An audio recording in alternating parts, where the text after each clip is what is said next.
अस्सलाम वालेकुम जी student and teachers, आपके साथ जो आज एक न्यूज़ शेयर की जा रही है वो तालीमी बोर्ड के क़वानीन में तरमीम के हवाले से है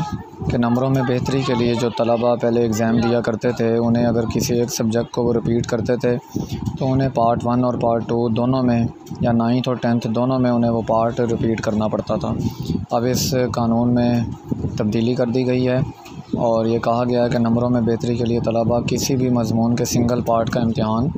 दे सकते हैं और नंबरों में बेहतरी के लिए उम्मीदवार अब एक मज़मून के दोनों पार्ट्स के बजाय सिंगल पार्ट का इम्तिहान दे सकेंगे। इस हवाले से तलीमी तफसीली ख़बर जानने के लिए आप हमारे यूट्यूब चैनल को विज़िट कीजिए, जहां बाकायदा आपको नोटिफिकेशन के साथ ये जो ख़बर है इसकी मज़ीद तफसील से आगाह किया जाएगा।